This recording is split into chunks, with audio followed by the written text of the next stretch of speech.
everybody. Oh, why, thank you.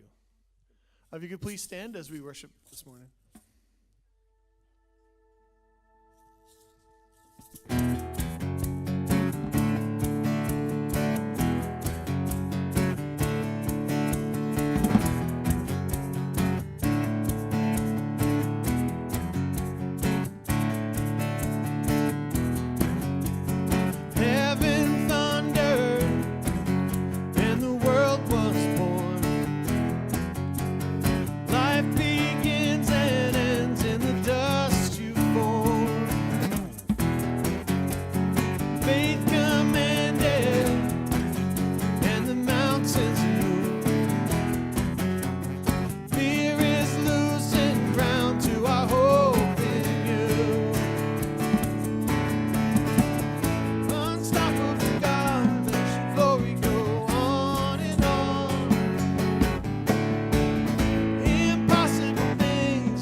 Well, good morning, everybody. You can have a seat for a few minutes.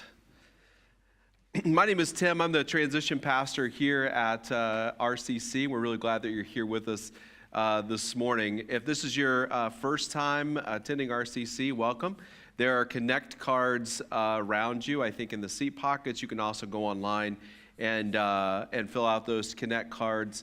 We hope you do that because the very reason this community exists is to share this journey with Jesus together. And so if this is a place you're stepping into that journey for the first time, or you've been in that journey for a while, we want to be able to really do that together in a way that both is meaningful and in a way that's helpful. And so we're really glad you're here.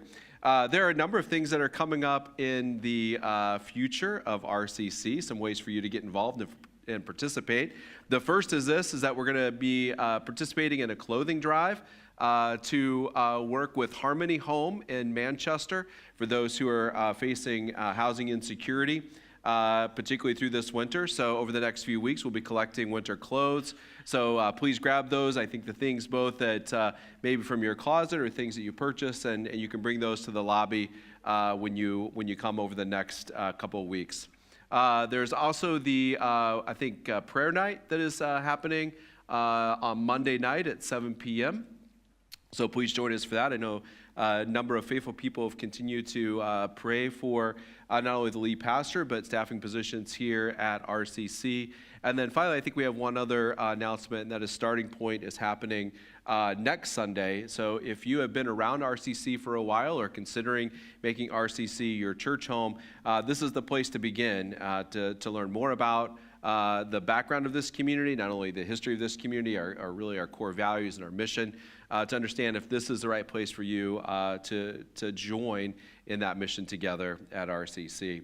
Lastly, I want to share this with you. I don't know what it is about, I don't know, there's lots of things that happen as you get older, but you start to clarify things that you feel like just really matter and are important. And one of those things to me has been, I think, better understanding the role of generosity and the way we interact with each other, a generosity of spirit, but then also how generosity, just even in our resources, frees us in so many ways. It's very easy to get caught up in a mentality that I either have to hold on to or that things are scarce. But it's amazing what generosity does and just kind of opening us up to not only trust God, but to even trust others. And so generosity is a part of just our rhythm of life at RCC. For those who call RCC home, we continue to ask you give sacrificially and faithfully and generously. If this is your first time, you're still trying to figure out if RCC is home, please don't make that weird. Don't feel like you need to give or that that's an obligation for you. This is a place and an opportunity for those of us who call RCC home to continue to grow in our mission and our understanding and our practice of generosity. So we're so glad that you're here this morning. I have a really good friend of mine who's going to be sharing with us today on the topic of goodness as we continue our series in Good Fruit. His name is Pete Coco. Pete is the director of an organization called Permission. And Pete had a chance to share with a few people yesterday in more detail what that ministry looks like. But at the end of the day, what Pete's heart desires, what God has continued to work in Pete really for his whole life, is how to help people unlock their personal mission and what God has called each of us to do. And so I know you're going to be blessed by hearing Pete talk about goodness today. But that's going to come with a lot of understanding of what is it that God has called you into. And you're going to hear some great stories about how God is working in that way today. So I'm really grateful to welcome my friend Pete Coco to the stage today. Give Pete a hand.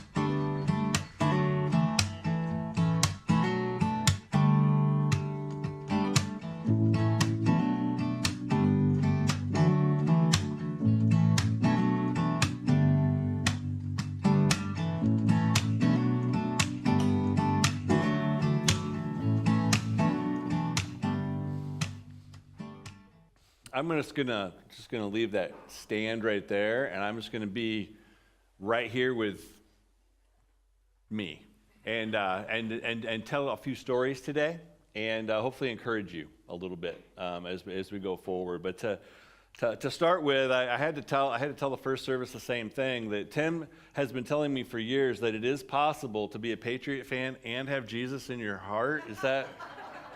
I mean, for. I had to come. So I live in North Carolina, and I came up, and I was just like, is this really true, Tim? So I'm here to check that out, and just to make sure that's really a possibility. I haven't seen a lot of that personally. No, I'm just kidding. But I am here really as a friend, as a co-laborer, as somebody that is journeying with you. You guys are on a journey together with Jesus, and that's my story too. We're on this journey together. Today I've been given a topic of goodness, something I have personally, in 25 years of preaching, never preached before. I have never heard a sermon, I don't think, on goodness alone. And so I was like, thanks, Tim. This is good.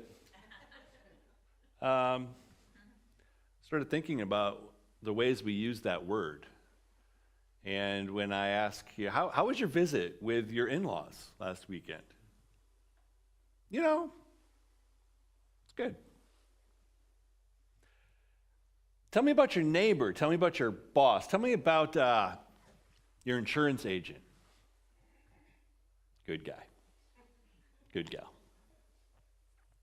How are you doing this morning? Good. We are using that word all the time, and it just feels like it's okay. How you doing? Okay. How's your insurance? He's okay. He's good. Good guy. And I think we have gotten used to that word good to almost be a synonym for okay, and it's almost like what I would call a veneer that we put on things. It's just like it's okay, it's good. But we all know there is something deeper, right? The Spirit is going to give us something deeper. A well we need to draw from. It's going to give us something deeper, a deep-rooted goodness that we have to find that source. And I have a few examples of that. So do you. We all have stories. I have a few stories.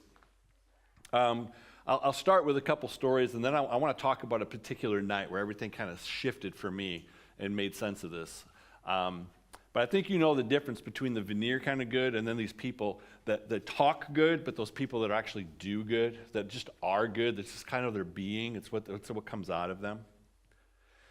Leah is an alumni of mine, and Leah came from a very abusive background.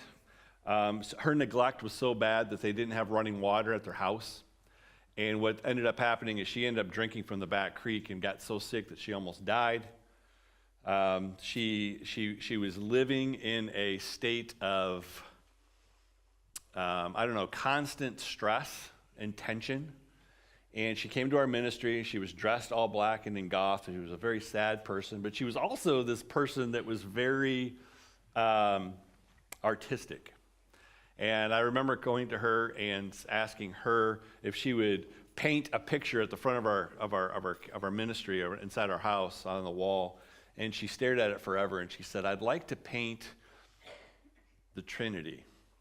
And I said, "I don't understand how to even explain the Trinity, so if you could paint it, that'd be wonderful," right? And she did. She painted this gorgeous, gorgeous mural of clouds and a big 8-foot wingspan dove and carrying a crown of thorns. And she had a way of seeing something deeper. All of our conversations were from a place of something deeper. And now that she's grown and she's graduated, she has adopted 4 kids, all special needs. And some of you know just what a statement I just said right there. That is a big undertaking. And she teaches and she runs an art studio and she does all these things. Leah draws from a deeper well. Her goodness comes out of a place of being, not a place of talking up here. Shadrach is another example of a guy that I had met. Another one of my alumni, Chad Parker, started a ministry in Kenya adopting a slum, numerous slums. And he ended up finding this guy named Shadrach who, from a very early age, understood that the children were the way of the future. And if we can change children's hearts, we're going to change this country. And so he would teach these kids just by drawing on the ground and bringing these kids in. And he was ostracized for that. He was persecuted for that. There was many stories. I can't even fully remember the purpose of why these people were so angry with him teaching children, but they dumped a bunch of human feces into this classroom, and he would just, instead of being angry about it, he would just clean it up and continue to teach in the ground. This is the nature of Shadrach. And while I was visiting on one of my, a couple of years ago, he's elevated his, isn't it funny how good people who just don't want the limelight end up becoming more prestigious in their walk? It's not prestigious as much as they have influence. And Shadrach had this influence. And you could see that there were some people in that environment around him that were using his influence to try to leverage something they wanted to do in town. And they were driving around town, and we're talking about new ministry plants, and we could do a church here and a school here and this sort of thing. And these guys were kind of irking me. They were kind of just, they were talkers of good, but they weren't doers of good. They weren't drawing from the deeper well. And it just highlighted for me this, and it'll sound like a silly statement to you as I say it out loud, but it rung in my ears, and it rings in my ears to this day as we're driving along, and they're talking and talking, and then apologizing so much that we had to cut through this slum to get to this other part of town. And all I hear from the back is Shadrach say this very simple statement: "Look at all the children." That's where his heart was. That's where he drew goodness from. It was a state of, even though he had a lot of things he could complain about, he drew from that. Even though Leah had a lot of reasons to just give up, throw in the towel, say, I've been picked on, I'm a victim, she didn't. She drew from that. And God did something in her to make her good, to draw from a deeper well. And I'm really reminded of this high talker kind of talk of goodness and this deep well of goodness, and the difference between the two right now. And I think the same as you, because we're entering into these next 2 weeks is our favorite time. It's political season. Right? Here we are. Isn't it wonderful? And you're hearing all kinds, I don't live here, but I'm sure you've got all kinds of ads on your TV, just like I've got ads on my TV in North Carolina, that are just talking about how good this side is and how bad this side is. And what I've come to realize is I can get behind all the words. I think Black Lives Matter, and yeah, I think all lives matter. Sure. I think women should have rights. I think babies should have rights. I think there's all kinds of good on both sides. There's statements, the statements I've come to realize, I do not have a problem with the lyrics. I have a problem with the melody of the song that they're singing. And this really highlighted in my own life. This really came to a highlight for me, because 2 years ago, our country, if you remember, I know you do, was kind of pulling apart at the seams. And I've got 2 black children, and riots were coming into my city that night at our local mall. And my kids and my kids' friends were not all accounted for. I didn't know where they were. And my wife was a mess. She was distraught about what was going on in our city that night. And we both coped with it similarly, but a little bit different. We both coped with it through music. My wife put music in her ears, worship music, and she tried to sleep all night just trying to tune out the reality of what was going on down the street. I tended to listen to this one song I couldn't get off of. It was one song that kind of just repeated. It was on repeat for me, and I ended up sharing it with a lot of my friends at that time. And it was a song I thought that was highlighting the tension perfectly, and realizing that we're all singing the wrong song. We're singing this song, not this song. And we think we got to sing this song or this song. And it really isn't about left or right. It's about up or down. It's really about drawing from a deeper well. And I remember that night laying there with my eyes closed and just hearing the song going over and over in my head, and there was these verses of blessing. and realizing that the people that I have considered my heroes have not been people that have been victimless. Quite opposite, actually. They're the people that have chosen to be blessed, to recognize their blessing, and out of that blessing be good, show good, deliver good, be the difference. And I just thought that night, what if all of America in that moment could just for a moment realize how blessed we are? And then in that particular place, we can actually serve each other. And we would have eyes to see victims. We'd have eyes to serve. We'd have eyes to be a better neighbor. And the politics of this would go away, but the goodness of God would start to permeate our country. And I started to realize in that moment how many blessing-oriented people in my life really are the good people. And I tell you, I've been to the Philippines 14 times. We've started numerous ministries there. And every time I go to the Philippines, I'm overwhelmed with the statement. They always say, I'm blessed. Good people. And they do not have any money. They're eating fish heads and duck embryo and like gross stuff. Like they're living, barely getting by, and yet they are happy. They are joyful. They are good. And I look at that and I think, you could be playing a victim card and you're choosing to flip it around and be a blessing card. And something happens out of that that's just so powerful that I want to emulate. I want to be that. I want to try that. I want to make sure my life is like that. My wife and I have a routine of just blessed, saying, we're so blessed. Especially when things get tense and we do feel like we're victims at times, and there's all kinds of junk that's going to hit the fan at different times, and it's not fair, and we can play those cards, and sometimes I do. But we have a habit and a rhythm in our life to just look at each other and to remind each other of just how blessed we are. Just how blessed. The Filipinos can say it and mean it. I should be able to say it and mean it. Do you know, maybe some of you have been to some of these third world countries where that, you know what I'm talking about. I'm blessed, I'm blessed, I'm blessed comes out, and they're happy. Do you know America is like one of the most discontent places in the world. Like seriously, our anxiety is through the roof. We are not happy. We're not satisfied. And I believe a lot of it might just have to do with recognizing blessing. So Jesus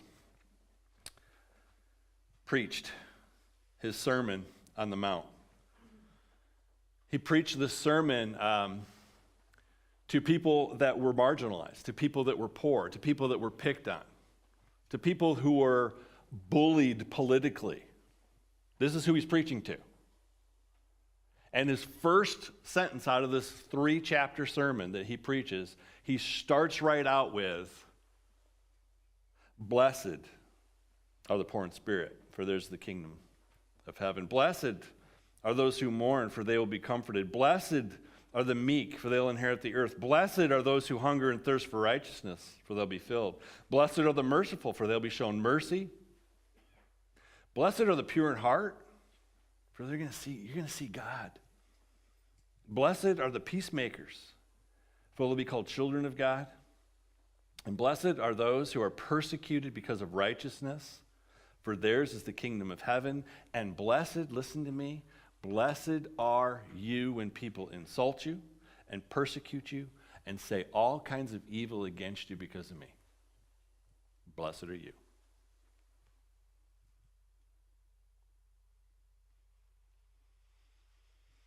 I wonder if we just really internalize that and began to draw from a deeper well. I've personally made a goal of not talking left and right as much as I can. And more, I want to talk about the depth of God and the blessing that I have, and to remind myself of that. You know, one of the more practical things that I did that really helped is I won't tell you my password, but I'll tell you. It had the word blessing in it. Like, what if we changed our passwords to every time you sat down, life's good. I'm blessed. What if how many times do you do that a day? What if we could remind ourselves to just be blessed all the time? See what God might do with that. I'm going to share a story, and I'm going to give us a little bit of time to reflect on that ourselves. John Peacock was another student of mine. See, the reason I was in campus ministry is so I can just have all these examples to talk to you from, right? But John Peacock was a baseball player, really good baseball player.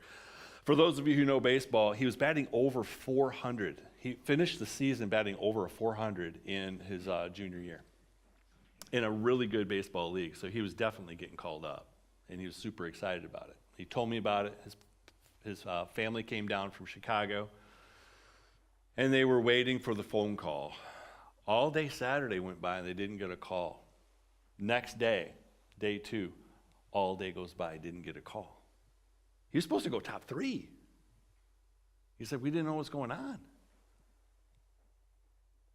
And then his coach, who later got fired, called him and said, John, I hope you're all right with this, but I intercepted all of your calls because we really need you next year. Yeah, I love the gasps. I mean, that sounds to me like a lawsuit. That sounds like a victim card. I think he could play. And John, I don't know, he said, Pete, for whatever reason, I feel like this is God's way of saying, you have an opportunity to do what you probably should have been doing the last 2 years. When you've just been partying with these guys, maybe you have a chance now to invest in these guys in a way that's different and share Jesus in a way that's real. And he says, and I started thinking about, well, next year I'll definitely be a captain. And captains get to arrange hotel arrangements and who's going to be rooming with who. So the whole next year he set up his room arrangements to have a different roommate on the road to hear each person's story and to see how Jesus could be a bigger part of their story. John went on, didn't have any plan of it at the time. But he saw so much fruit from that. And then he went to this mega church in Chicago and it was like leading a baseball ministry, and he led 35 guys to Jesus on a baseball diamond. And he came home and he wept. He was like, God's telling me I got to do ministry. One thing leads to another, and he started a church from scratch in Chicago called Mission Church. It's the fastest growing church in Chicago, and it's amazing. It's amazing. Incredible speaker, incredible man of God. And he tells me it wouldn't have happened. That wouldn't have happened if I would have cashed in just my victim card and just tried to fight for what was right. Instead, he says, I don't know. And I'm not saying that if that happens to you, it'd be okay if you needed to find vengeance in that, and not vengeance, but to find something right out of that. I get that, but there's something in his story that he just says, I needed to leverage my blessing more than my victim.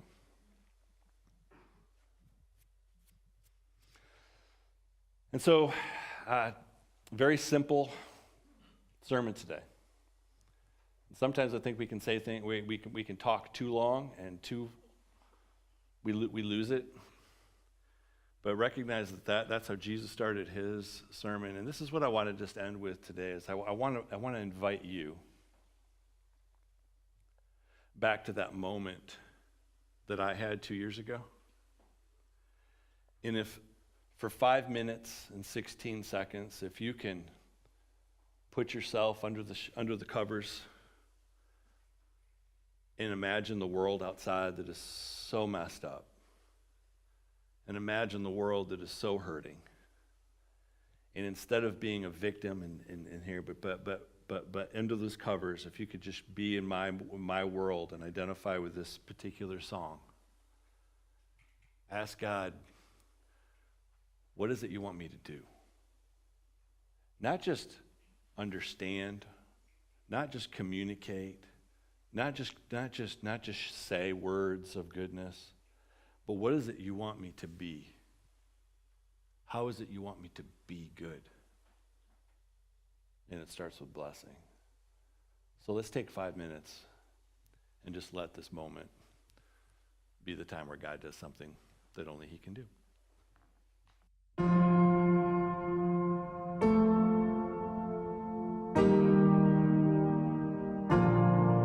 We've been walking around looking for someone to blame, staring at the clouds, taking in the rain. I never would have guessed, never would have dreamed you'd swallow the great lie, become a machine.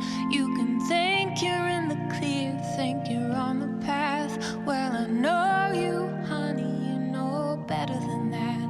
The heart is full of fear, it can make you blind, hurt your neighbor for food, make you lose your mind. And oh, babe, has it really been that long? Did you really forget why you singing the wrong song? Oh, babe, you gotta try to remember the verse. The first will be the last, and the last will be the first.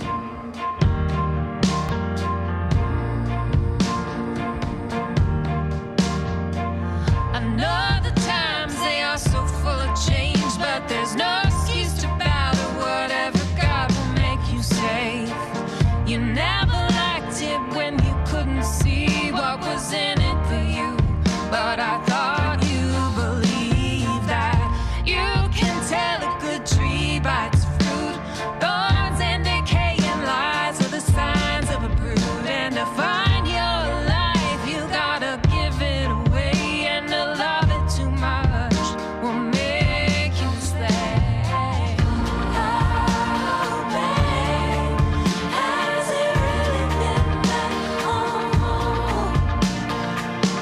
Did you really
Blessed are those who will only whisper, and those who are filled with doubt, and those who are filled with doubt. Blessed are those who doubt. Blessed are those who doubt.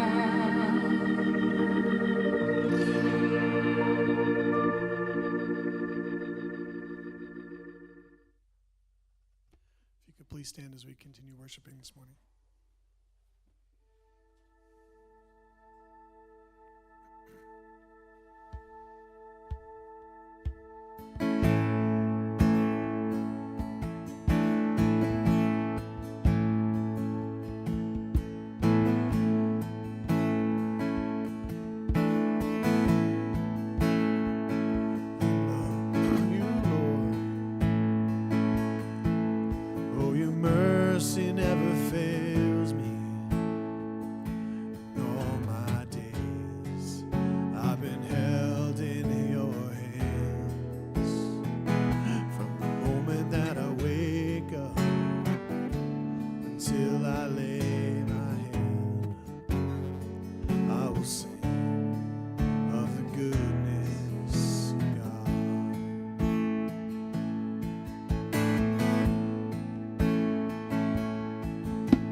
You can have a seat for a few moments.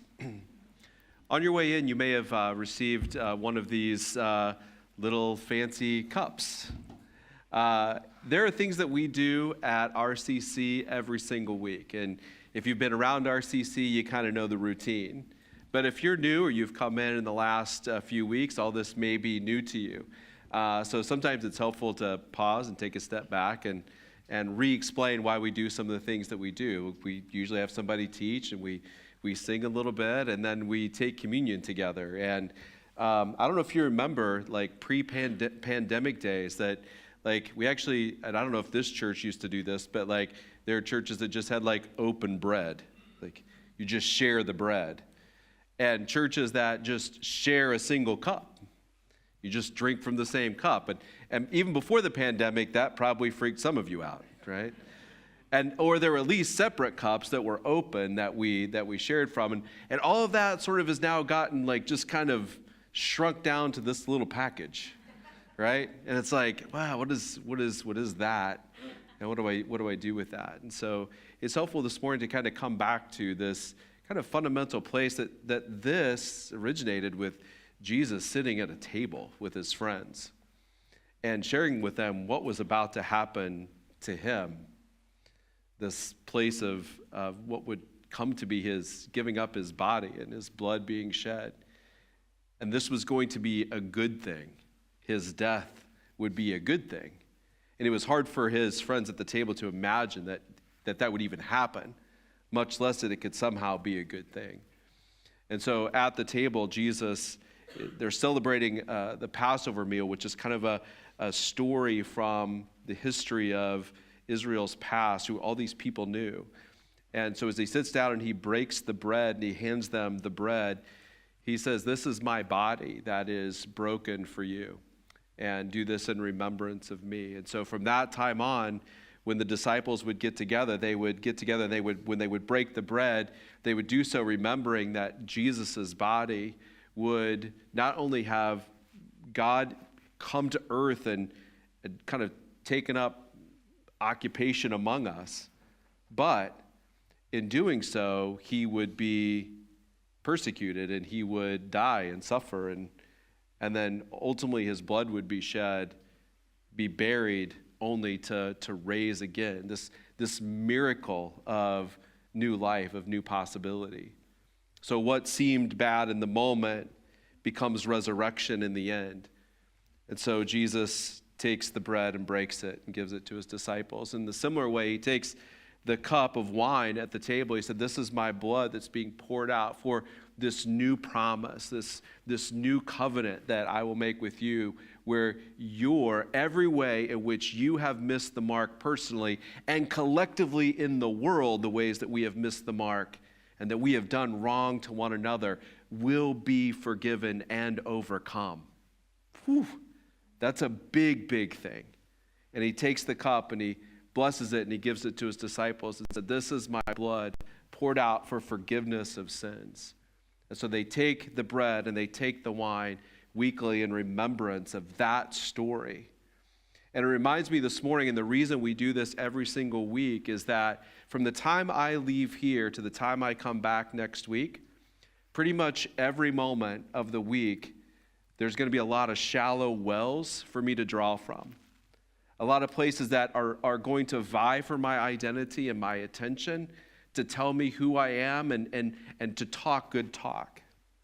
But communion reminds me that my identity and the well of goodness that I draw from is not my own, but it's the body and the blood of Jesus, the miracle of his death and resurrection. That's why we do this every single week, to remind ourselves that this ultimately is not only our identity, but the well from which we draw goodness. So, together today, we take the body of Christ and the blood of Christ. Be blessed.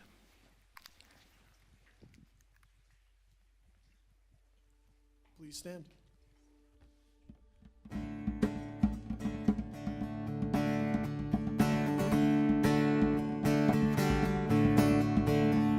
Be thou my vision,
can't separate.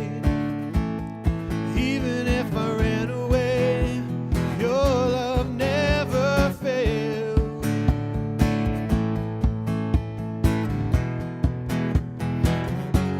I know I still make mistakes, but you have new mercies for me every day.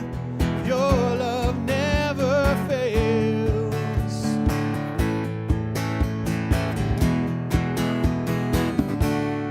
You stay the same through the ages. Your love never changes. Maybe pain in the night, joy comes in the morning.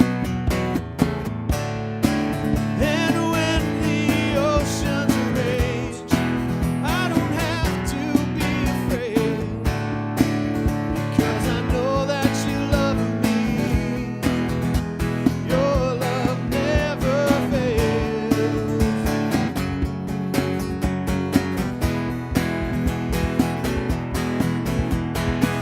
The wind is strong and the water's deep. I'm not alone here in these open seas. Your love never fails.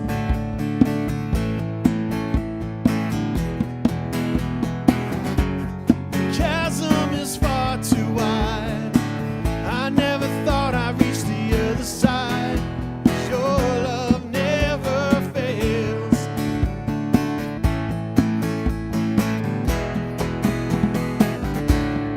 You stay the same through the ages. Your love never changes. And maybe pain in the night, joy comes in the morning.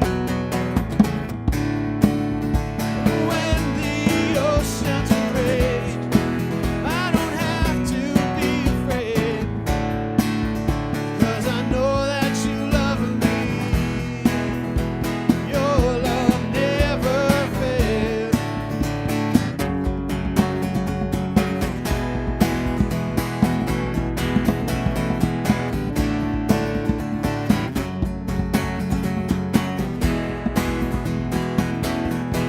You make all things work together for my good. You make all things work together for my good. You make all things work together for my good. You make all things work together for my good.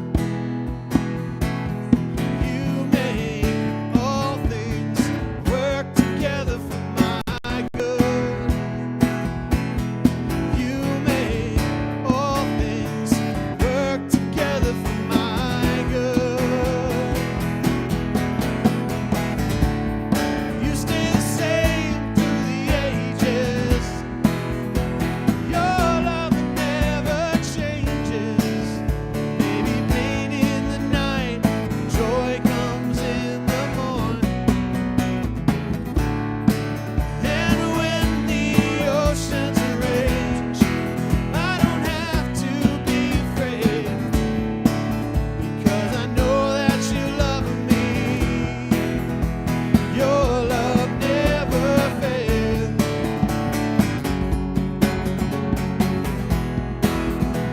Your love never fails.